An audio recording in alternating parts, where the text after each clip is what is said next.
करें तो बहुत से लोग जो है वहाँ पर जब घुसपैठ ये होते थे, घुसपैठ किया जाता था, अंत के साय में जीते थे। आज आपको लगता है उनकी उम्मीदें जो बीजेपी से है वो बढ़ गई हैं कि यहाँ पर सुख शांति होगी? हम जानते हैं कि दो तमाम सीमावर्ती एरिया हैं, LOC के एरियाज हैं, चाहे रजौरी पुंछ हो, उड़ी करना कुपवाड़ा टंगधार हो, नौशहरा सुंदरबनी का एरिया हो, हमेशा बॉर्डर के ऊपर पाकिस्तान की तरफ से घुसपैठ के प्रयास होते हैं, हालात खराब करने की साजिश होती है। लेकिन वो चाहे नौशहरा सुंदरबनी रजौरी पुंछ हो, उड़ी टंगधार करना कुपवाड़ा का एरिया हो, LOC पर बॉर्डर पर रहने वाले चाहे जम्मू सांबा कठुआ के लोग हो, ये लोग वतन परस्त लोग हैं, देशभक्त लोग हैं, ईमानदारी के साथ हाँ अपनी सेना, अपनी पुलिस, आर्मी के साथ सैनिक बन के काम करते हैं और हमेशा दुश्मन की हर साजिश को विफल करते हैं। ये बॉर्डर के ऊपर सीमावर्ती क्षेत्रों में रहने वाले ये लोग, ये भी सिविल यूनिफॉर्म में, ये भी देश के रक्षक हैं।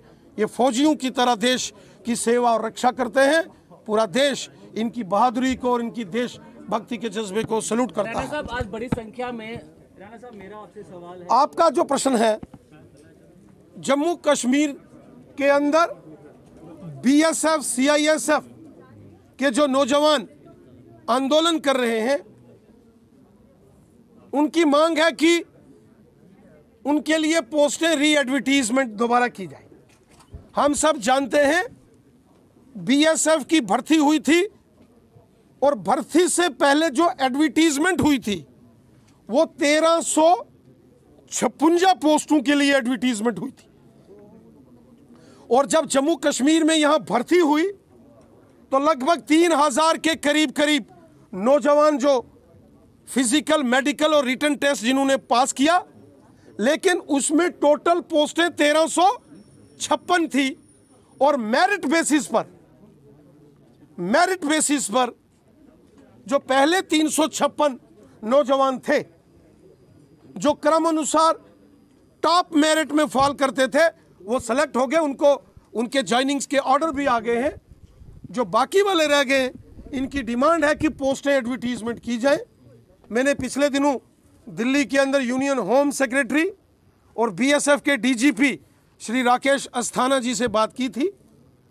उन्होंने ये कहा था, उन्होंने जवाब दिया कि चूंकि पोस्टें ही 1356 निकाली गई थी, इसलिए भर्ती ही उतनी होनी है।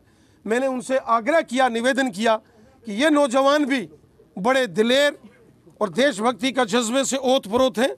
अगर कुछ सीटें दोबारा से, जितनी पहले आपने भर्ती से पहले एडवर्टीजमेंट की थी, उतनी और कर दें तो ये सारे उसमें अकोमोडेट हो जाएंगे। मेरा प्रयास है कि ये मामला, चूँकि ये सेनाओं का मामला है, एक कानून, एक गाइडलाइंस, रूल रेगुलेशन हर एडवर्टीजमेंट के साथ जुड़ा होता है, तो वो उसके एम्बिट में ये सारी चीज़ें आती हैं।